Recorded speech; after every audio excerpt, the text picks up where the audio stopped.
ഇന്ന് എൻ്റെ ഒരു സുഹൃത്ത് എന്നെ വിളിച്ചു. അവൻ പറഞ്ഞ ഒരു കാര്യം എന്നെ കുറച്ചു നേരം ചിന്തിപ്പിച്ചു. എനിക്ക് സ്നേഹം കിട്ടുന്നില്ലെന്ന് തോന്നുന്നു. ശരിക്കും എന്താണ് സ്നേഹം എന്ന് പോലും എനിക്കറിയത്തില്ലടാ ശരത്തെ എന്നാണ് അവൻ എന്നോട് പറഞ്ഞത്. ആ ചോദ്യം കേട്ടപ്പോൾ ഞാനും ഒന്ന് ആലോചിച്ചു. ശരിക്കും എന്താണ് സ്നേഹം? ഞാൻ നിന്നെ സ്നേഹിക്കുന്നു എന്നുറക്കെ വീണ്ടും വീണ്ടും വിളിച്ചു പറയുന്നത് മാത്രമാണോ സ്നേഹം? ഒരിക്കലുമല്ല. നമ്മുടെ വീഴ്ചകളിൽ താങ്ങായി നിൽക്കുന്നതാണ് സ്നേഹം. നമ്മുടെ സങ്കടങ്ങളിൽ നമ്മളെ ചേർത്ത് പിടിക്കുന്നതാണ് സ്നേഹം. നമ്മൾ പറയുന്ന ഓരോ കാര്യവും മടുത്തു പോകാതെ കേട്ടിരിക്കുന്നതാണ് സ്നേഹം.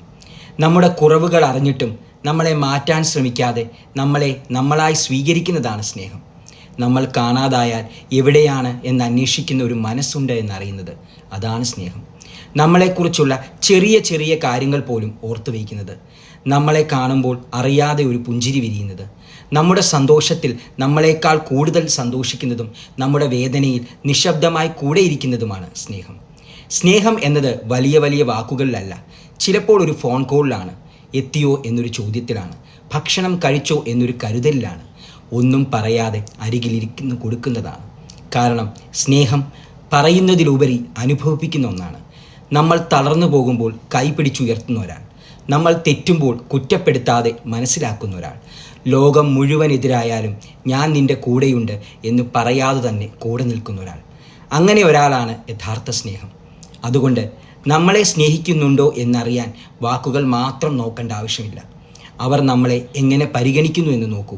നമ്മുടെ നിശബ്ദത എങ്ങനെ മനസ്സിലാക്കുന്നു എന്ന് നോക്കൂ. നമ്മുടെ മോശം ദിവസങ്ങളിൽ എങ്ങനെ കൂടെ ഉണ്ടാകുന്നു എന്ന് നോക്കൂ. അവിടെയാണ് യഥാർത്ഥ സ്നേഹം ഒളിഞ്ഞിരിക്കുന്നത്. ഒടുവിൽ ഞാൻ നിന്നെ സ്നേഹിക്കുന്നു എന്ന വാക്കിനേക്കാൾ നീ ഒറ്റയ്ക്കല്ല, ഞാൻ കൂടെയുണ്ട് എന്ന സാന്നിധ്യമാണ് സ്നേഹം. അത്തരമൊരു സ്നേഹം നിങ്ങളുടെ ജീവിതത്തിൽ ഉണ്ടെങ്കിൽ അതിനെ വിലമതിക്കണം. കാരണം എല്ലാവർക്കും സ്നേഹം പറയാൻ കഴിയും, പക്ഷേ എല്ലാവർക്കും സ്നേഹമായി മാറാൻ കഴിയില്ല.